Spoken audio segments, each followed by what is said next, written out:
سے ساتھی ایسے ہیں کہ جب 8 رکعت تراویح پڑھی جاتی ہے تو وطر پڑھنے کے بغیر تشریف لے جاتے ہیں۔ وہ یہ سمجھتے ہیں کہ وطر ہم آخری رات کو پڑھیں گے، اور اس نیت سے بھی وہ جاتے ہیں کہ وطر کے بعد اور کوئی رکعت نماز نہیں ہوتی، اس لیے ہم آخری رات میں کچھ رکعتیں پڑھیں گے اور اس کے بعد وطر پڑھیں گے۔ لیکن وہ یہ کام صحیح نہیں کرتے، وہ یہ کام نہیں صحیح کرتے۔ ان کو چاہیے کہ وطر کی نماز بھی جماعت کے ساتھ پڑھ کے جائیں، وطر کی نماز جماعت کے ساتھ پڑھ کے جائیں۔ دیکھیے صحابہ کرام رضوان اللہ علیہ مجمعین، یعنی حضرت عمر فاروق کے دور میں، پھر اس کے بعد مسلسل امت میں اس وقت تک صحابہ کرام کے دور میں، جس طرح کہ امام محمد بن نصر مروزی رحمۃ اللہ علیہ نے قیام اللیل میں ذکر کیا ہے، کوئی بھی صحابی اس طرح تراویح پڑھنے کے بعد جاتا نہیں تھا، بلکہ وطر پڑھ کے ہی سب مسجد سے نکلتے تھے۔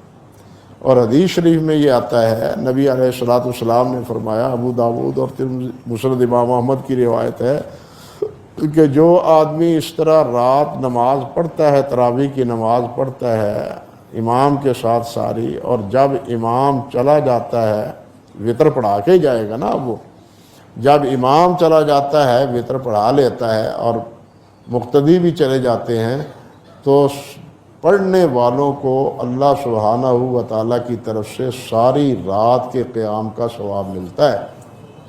اندازہ کیجئے کہ وہ کتنے بڑے اجر اور کتنے بڑے ثواب سے محروم ہیں، جو یہ سمجھتے ہیں اب پتہ نہیں جو رات کو پچھلی رات کو اٹھ کے 2-4 رکعتیں پڑھیں گے ان کا ثواب ملے گا یا نہیں ملے گا۔ یہاں تو نبی علیہ السلام نے بتلا دیا کہ ثواب ملے گا، ہاں؟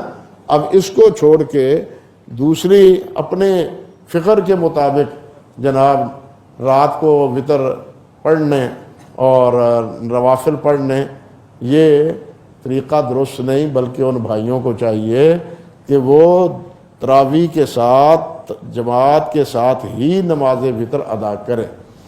رہ گیا یہ مسئلہ کہ کیا وطر کے بعد کوئی رکعت پڑھی جا سکتی؟ اب ہم نے پڑھی ہے، صبح کے اللہ تعالی ہمیں اٹھنے کی توفیق عطا فرمائے۔ بلکہ میں آپ سے عرض کروں گا، اللہ اکبر کبیرہ، اللہ اکبر کبیرہ، کہ صبح اہلیہ ہیں یا ہمشیر گان ہیں، بیٹیاں ہیں، وہ ساری پکاتے ہیں، ساری کا انتظام کرتے ہیں۔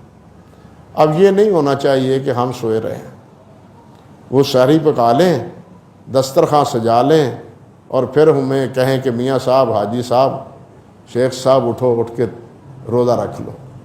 یہ نہیں ہونا چاہیے، یہ طریقہ درست نہیں ہے۔ اگر وہ کھانے میں مصروف ہے تو آپ کو چاہیے کہ آپ مصلی پر مصروف ہوں، وضو کر کے 2-4 رکعتیں پڑھیں۔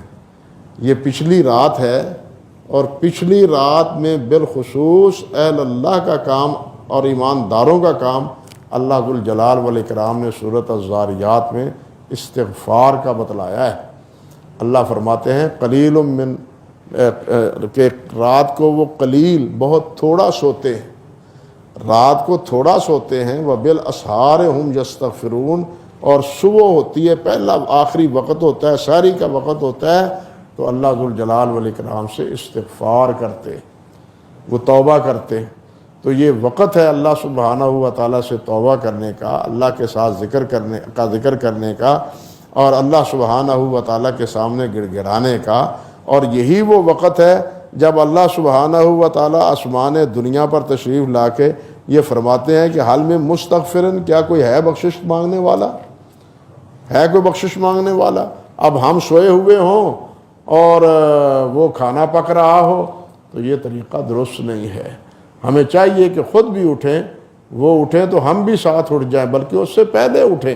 اللہ توفیق عطا فرما دے، 2 رکعتیں پڑھ لیں، 4 رکعتیں پڑھ لیں۔ صحابہ کرام رضوان اللہ علیہ مجمعین میں حضرت ابوبکر صدیق رضی اللہ تعالیٰ عنہ اور بہت سے صحابہ، جس طرح کہ امام مروزی رحمۃ اللہ علیہ نے قیام اللیل میں ذکر کیا ہے، وہ رات کو وطر پڑھ لیتے تھے، رات کو وطر پڑھ لیتے تھے، اور پچھلی رات وہ نوافل پڑھتے تھے، پچھلی رات مزید نوافل پڑھتے تھے۔ رات وطر پڑھنا کوئی منع نہیں ہے، ہاں جو پچھلی رات پڑھتا ہے نوافل اس کو آخر میں وطر پڑھنے چاہیے، اس وقت وطروں کے بعد نفل نہیں پڑھنے چاہیے ہاں۔ لیکن اگر رات کو پڑھ لیتا ہے وطر تو رات کو یعنی آخری رات سحری کے وقت اللہ موقع عطا فرما دیتا ہے تو اس وقت نوافل پڑھنے کی کوئی ممانعت نہیں، اس وقت نوافل پڑھنے چاہیے۔ اللہ مجھے بھی اور آپ کو بھی توفیق عطا فرمائے۔ تو یہ تمہیداً چند مناسب باتیں تھی، میں سمجھتا تھا یہ آپ کے سے عرض کر دوں۔ اللہ سبحانہ و تعالی ہم سب کو عمل کی توفیق عطا فرمائے۔ ناظرین کرام، جیسا کہ آپ نے حضرت مولانا ارشاد الحق عصری حافظہ اللہ کے یہ خوبصورت بیان سنا ہے، اکثر لوگ نماز تراویح کے بعد وطر نہیں پڑھتے، یہ بہت بڑی غلطی کرتے ہیں۔ بہت سارے علماء کا موقف ہے کہ عشاء کی نماز کے بعد وطر پڑھ کر جائیں۔ تو اللہ سے دعا ہے اللہ رب العزت ہمیں اس ایسے مسائل سمجھنا، اس پر عمل کرنے کی توفیق عطا فرمائے۔ بہت سارے لوگوں کی یہ غلطی ہے جو اس پر توجہ نہیں دیتے۔